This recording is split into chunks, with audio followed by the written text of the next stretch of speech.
शाम का वक्त था। घर के पुराने आंगन में लगे नीम के पेड़ की पत्तियां भी जैसे जम गई थी। 65 वर्षीय पंडित दीनानाथ, जो हमेशा अपने शांत स्वभाव के लिए जाने जाते थे, आज उनके चेहरे पर क्रोध की लालिमा थी। उनके सामने उनका जवान बेटा सर झुकाए खड़ा था।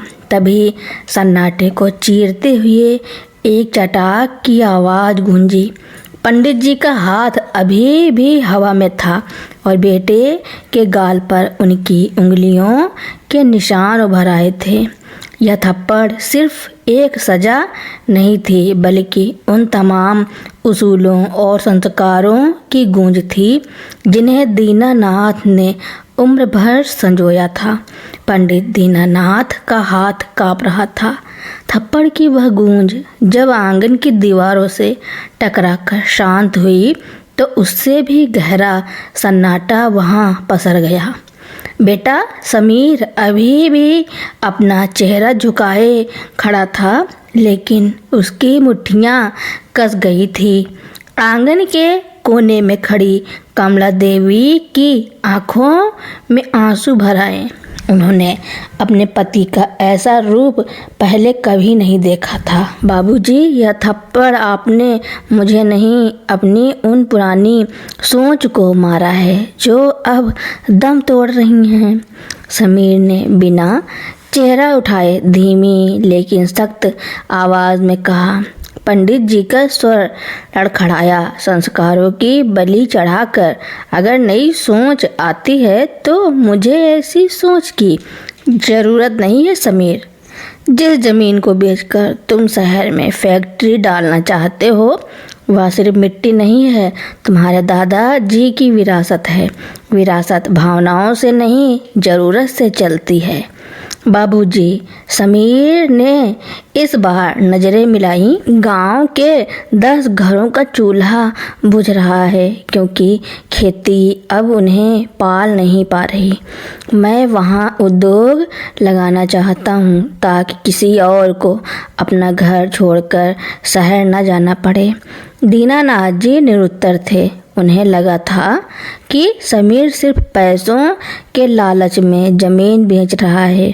थप्पड़ की वह जलन अब दीनानाथ के अपने सीने में महसूस होने लगी थी।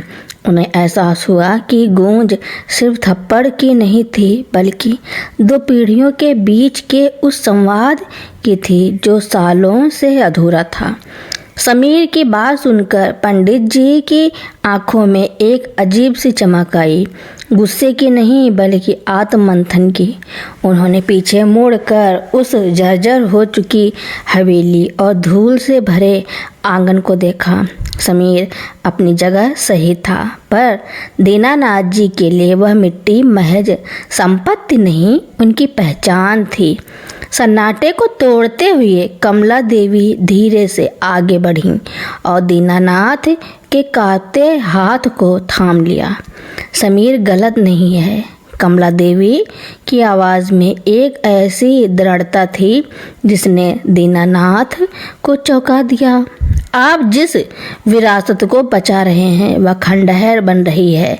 अगर बच्चों के भविष्य और गांव की भलाई के लिए मिट्टी का स्वरूप बदलता है तो इसमें पूर्वजों का अपमान नहीं, बल्कि उनका मान है। पंडित जी ने एक लंबी सांस ली और समीर के पास जाकर उसके कंधे पर हाथ रखा। थप्पड़ का निशान अभी भी समीर के गाल पर लाल था, जिसे देखकर दीनानाथ की आंखों में पानी भर आया। मुझे माफ़ कर दे बेटा, बुढ़ापा अक्सर इंसान को जिद्दी बना देता है। मैंने सिर्फ ज़मीन देखी, तुम्हारी नीयत नहीं। दीनानाथ और समीर मिलकर गांव वालों को इकट्ठा करते हैं। तय होता है कि ज़मीन बेची नहीं जाएगी, बल्कि उस पर सहकारी उद्योग शुरू होगा जिसमें गांव के हर परिवार की हिस्सेदारी होगी। जैसे ही काम शुरू होता है, शहर का एक बड़ा बिल्डर इस प्रोजेक्ट में अड़ंगा डालने की कोशिश करता है। वह गांव वालों को भड़काता है कि फैक्ट्री से उनकी संस्कृति खत्म हो जाएगी। पंडित जी की सहमति के बाद गांव में सुगबुगाहट तेज हो गई, लेकिन जहां उम्मीद की नई किरण जागती है, वहीं पुरानी दुश्मनी की परछाई भी लंबी होने लगती है। समीर ने फैक्ट्री का काम शुरू करने के लिए नक्शा तैयार किया ही था कि गांव के सरपंच जगत सिंह अपने कुछ साथियों के साथ आंगन में आ धमके। जगत सिंह ने अपनी मूंछों का ताव देते हुए कहा, पंडित जी, यह आप क्या कर रहे हैं? पूर्वजों की इस पावन भूमि पर लोहे और मशीनों का शोर, इससे हमारी धरती माँ अपवित्र हो जाएगी। हम गांव वाले ऐसा नहीं होने देंगे। समीर समझ गया कि जगत सिंह को धर्म या संस्कृति की चिंता नहीं थी, बल्कि उसे डर था कि अगर गांव वाले आत्मनिर्भर हो गए तो उसकी दबंगई और ब्याज का धंधा बंद हो जाएगा। अपवित्रता मिट्टी में नहीं, सोच में होती है। सरपंच जी, समीर ने शांत भाव से कहा। जगत सिंह तिलमिला उठा, तो कल का छोरा मुझे सिखाएगा? पंडित जी, अगर कल सुबह तक यह काम नहीं रुका तो पंचायत बैठेगी और आपके परिवार का बहिष्कार कर दिया जाएगा। जगत सिंह अभी पैर पटकते हुए बाहर निकला ही था कि गांव की कुछ बुजुर्ग महिलाएं, जिनका नेतृत्व काकी कर रही थी, अंदर आई। काकी ने पंडित जी से कहा, डरना मत दीनानाथ, हमने समीर की योजना सुनी है। मेरे दोनों पोते शहर में दिहाड़ी मजदूरी करते हैं। अगर यहाँ काम मिलेगा तो वे घर वापस आ जाएंगे। हम सब तुम्हारे साथ हैं। पंचायत का दिन आ गया। गांव के बरगद के पेड़ के नीचे भारी भीड़ जुटी थी। जगत सिंह ने माहौल को पहले ही जहरीला बना दिया था। उसने अफवाह फैला दी थी कि समीर की फैक्ट्री से गांव का पानी जहरीला हो जाएगा और उपजाऊ जमीन बंजर हो जाएगी। जब समीर और पंडित दीनानाथ वहां पहुंचे तो लोगों की नज़रों में सम्मान की जगह शक था। पंडित जी, सरपंच ने ऊंची आवाज में कहा, गांव की मर्यादा और शुद्धि के लिए फैसला हुआ है कि यहाँ कोई मशीन नहीं लगेगी। अगर आप नहीं माने तो आपको गांव छोड़ना होगा। पंडित दीनानाथ आगे बढ़े। कल तक जो पिता अपने बेटे पर हाथ उठा रहा था, आज वही पिता ढाल बनकर खड़ा था। उन्होंने भीड़ की तरफ देखा और बोले, जगत सिंह, मर्यादा भूख से बड़ी नहीं होती। पिछले साल जब सूखा पड़ा था तब मर्यादा ने किसी का पेट नहीं भरा था। तुम्हारे ऊंचे ब्याज वाले कर्ज ने सबका खून चूसा था। भीड़ में फुसफुसाहट शुरू हो गई। लोग जानते थे कि पंडित जी सच कह रहे हैं। तभी समीर ने एक प्रोजेक्टर निकाला और बरगद के तने पर एक वीडियो चलाया। यह वीडियो जगत सिंह के कारिंदों का था, जिन्हें समीर ने पिछली रात उस वक्त रिकॉर्ड किया था जब वे फैक्ट्री की ज़मीन पर जहरीला केमिकल छिड़कने की कोशिश कर रहे थे ताकि ज़मीन को अपवित्र साबित किया जा सके। वीडियो देखते ही गांव वालों का गुस्सा फूट पड़ा। जो लोग अब तक चुप थे वे खड़े हो गए। समीर ने चिल्लाकर कहा, यह फैक्ट्री किसी एक की नहीं है। इसमें पहली हिस्सेदारी उन विधवाओं की होगी जिनके बेटे शहर चले गए हैं और उन नौजवानों की जो अपनी ज़मीन पर मजदूरी करने को तैयार हैं। हम यहाँ एग्रो प्रोसेसिंग यूनिट लगाएंगे जो हमारे अनाज को शहर के दामों पर बेचेंगी। जगत सिंह ने भागने की कोशिश की, लेकिन गांव के नौजवानों ने उसे घेर लिया। थप्पड़ की वह गूंज जो आंगन से शुरू हुई थी, अब पूरे गांव में इंकलाब की गूंज बन चुकी थी। वही आंगन था, वही नीम का पेड़, लेकिन आज माहौल उत्सव का था। समीर की फैक्ट्री का उद्घाटन था। पंडित दीनानाथ ने फीता काटने के लिए कैंची समीर के हाथों में दी। समीर ने झुककर पिता के पैर छुए। दीनानाथ ने उसे गले लगा लिया और धीरे से उसके कान में कहा, उस दिन का वह थप्पड़ मेरी हार नहीं थी, तुम्हारी जीत की पहली दस्तक थी। कमला देवी ने दोनों को तिलक लगाया। थप्पड़ की वह कड़वी गूंज खुशियों की शहनाई में बदल चुकी थी। फैक्ट्री चलने के 6 महीने बाद समीर के पास शहर की एक बहुत बड़ी मल्टीनेशनल कंपनी से कानूनी नोटिस आया। नोटिस में दावा किया गया था कि समीर जिस एग्रो प्रोसेसिंग तकनीक का इस्तेमाल कर रहा है उसका पेटेंट उस कंपनी के पास है। यह जगत सिंह की आखिरी चाल थी। जेल जाने से पहले उसने शहर के अपने रसूखदार संपर्कों के जरिए समीर को कानूनी पचड़े में फंसा दिया था। समीर परेशान था। अगर वह केस हार जाता तो फैक्ट्री बंद हो जाती और पूरे गांव का पैसा डूब जाता।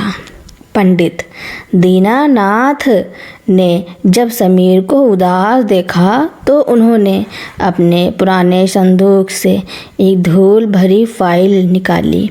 क्या है बाबूजी? समीर ने पूछा। पंडित जी मुस्कुराए।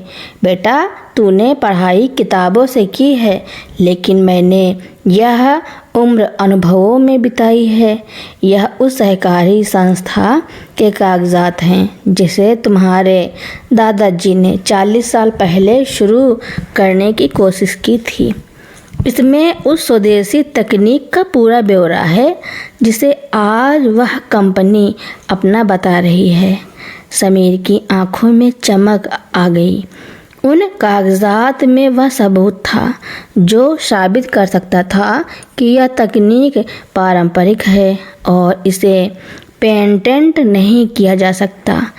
केस अदालत में पहुंचा। शहर के बड़े वकील के सामने समीर खुद खड़ा हुआ। उसने न केवल दादाजी के दस्तावेज दिखाए बल्कि गांव के उन बुजुर्ग कारीगरों को भी गवाह के तौर पर पेश किया जो पीढ़ियों से इस पद्धति का उपयोग कर रहे थे।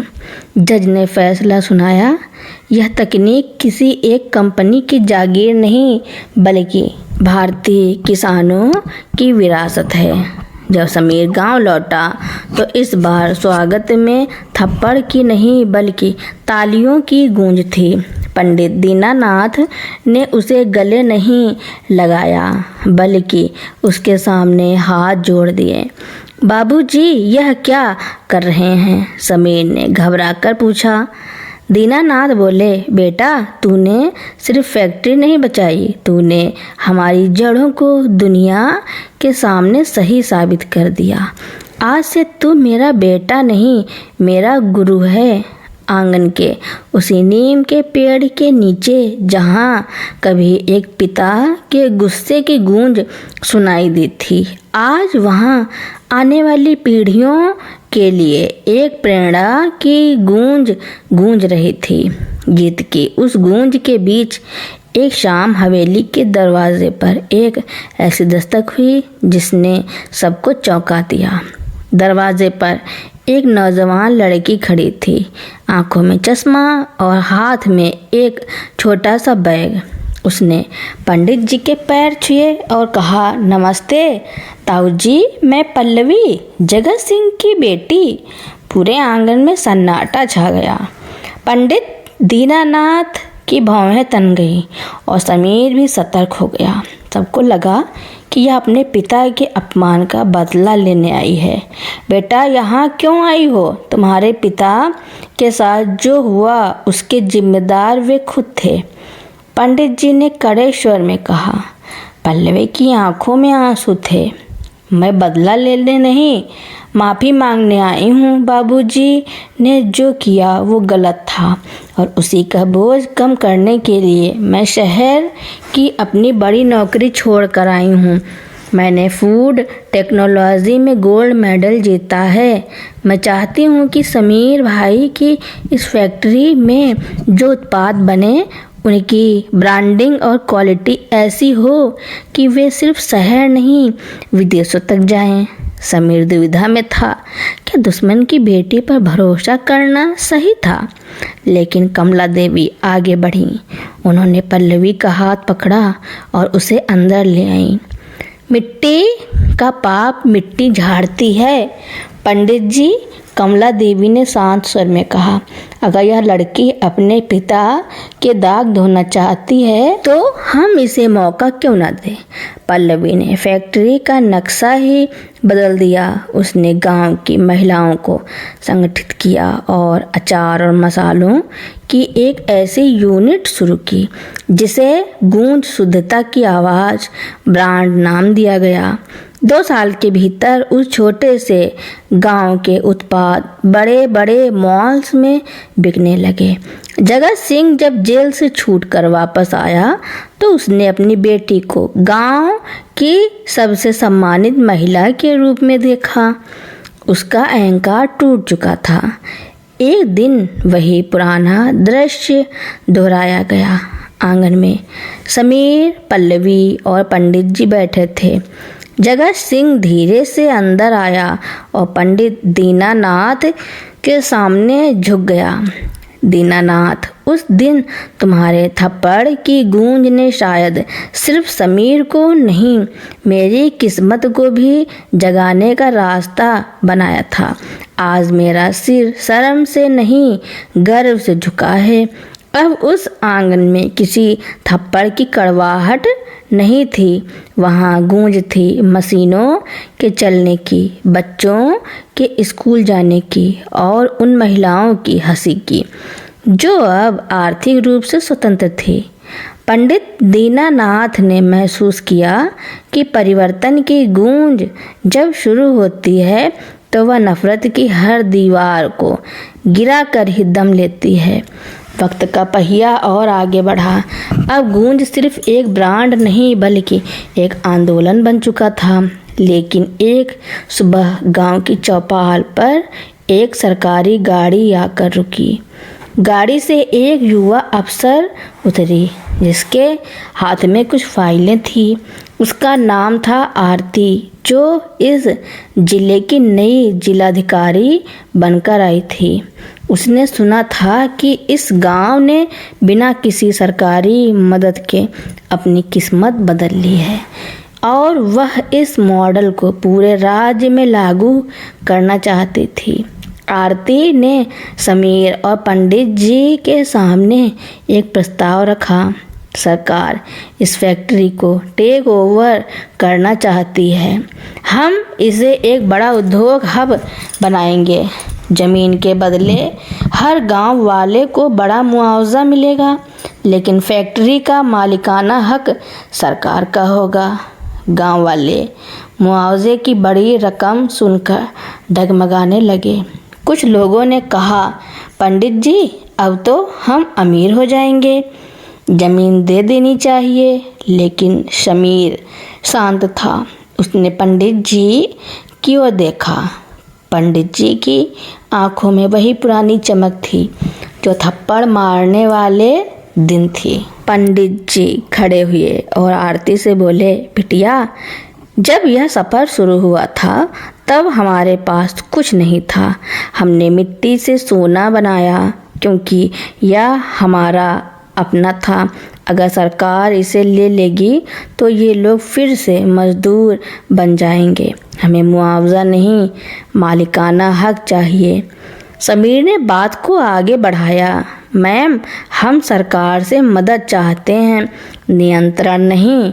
हम इस फैक्ट्री को एक पब्लिक प्राइवेट पीपल मॉडल पर चलाना चाहते हैं, जहां हर किसान अपनी ज़मीन का मालिक बना रहे और मुनाफा भी सीधा उनके पास जाए।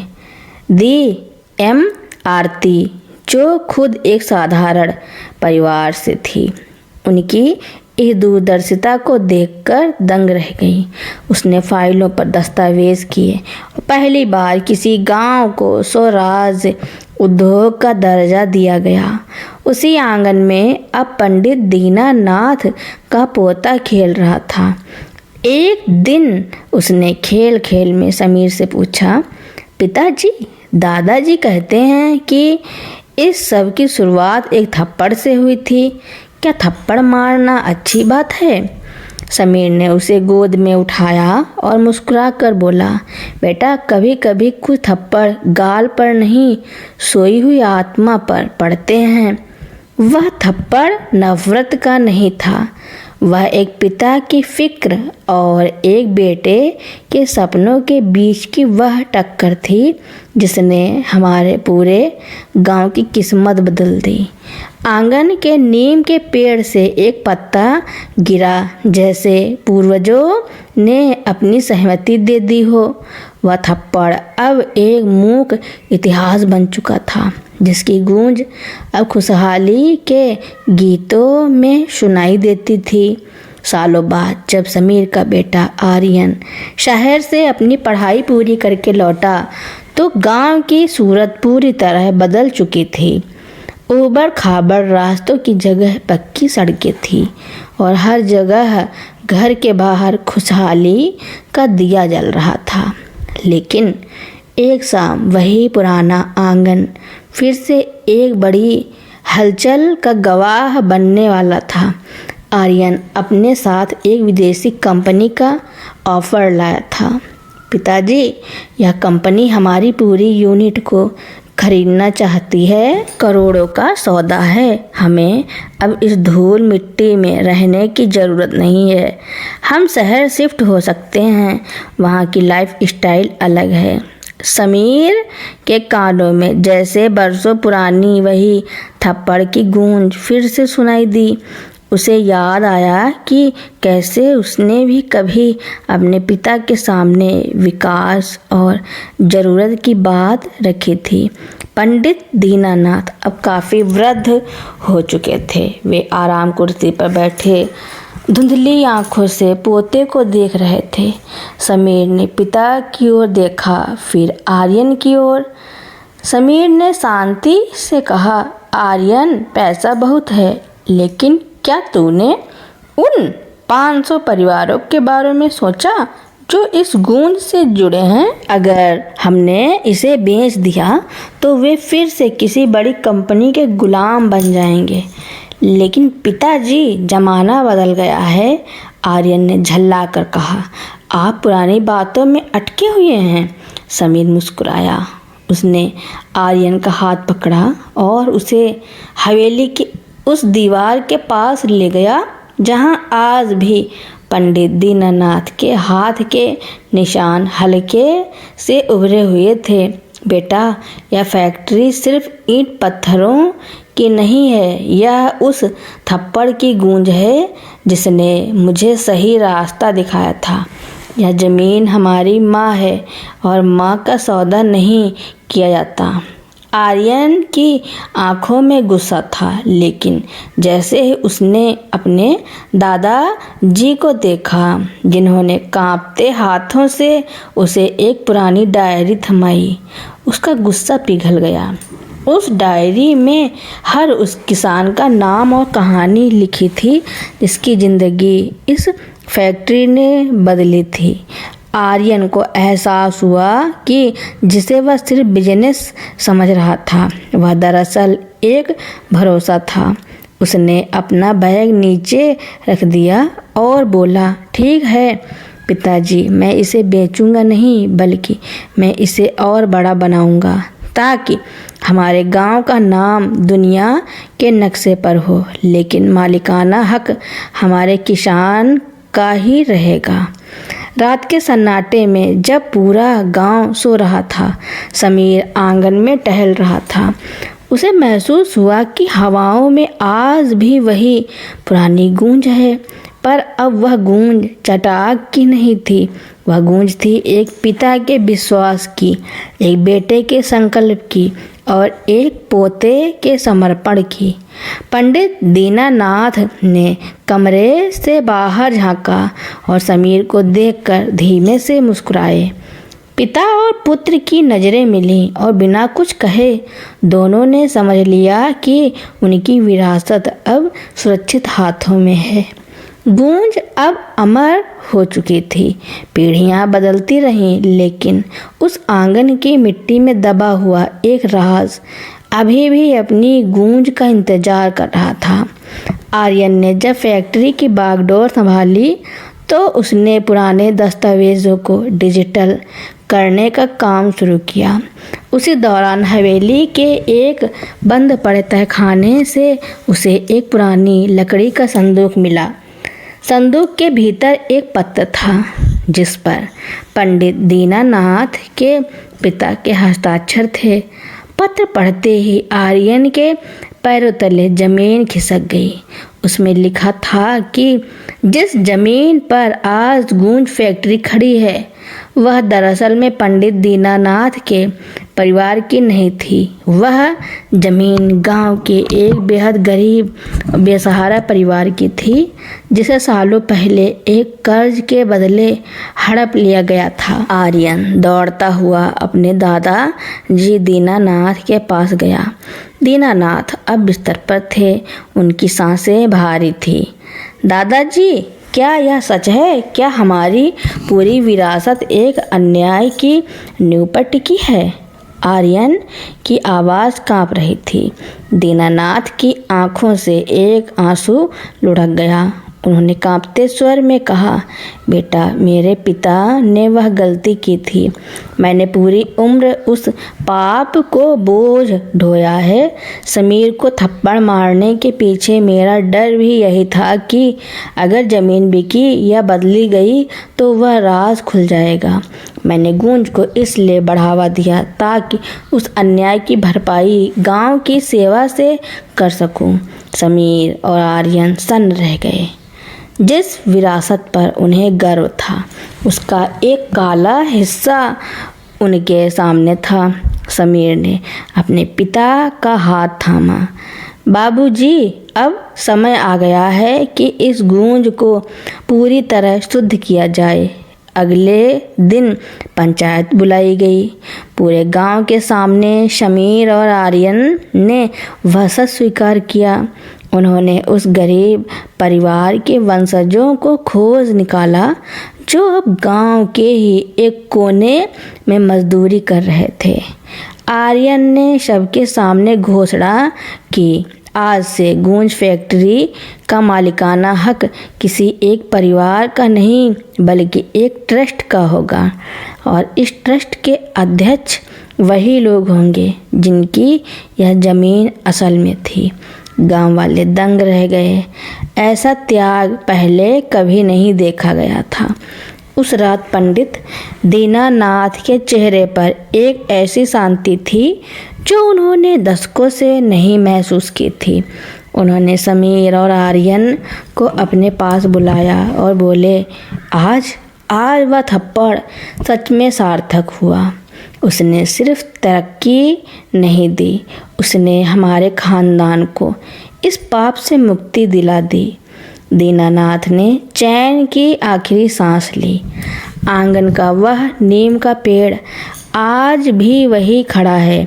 हवाएं जब उसकी पत्तियों से टकराती हैं तो आज भी एक गूंज सुनाई देती है, पर अब वह गूंज किसी डर या गुस्से की नहीं है, वह गूंज है सत्य और न्याय की।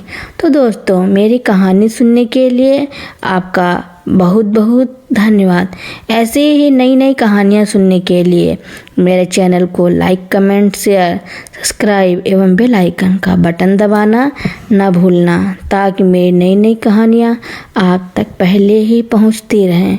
Thank you for watching.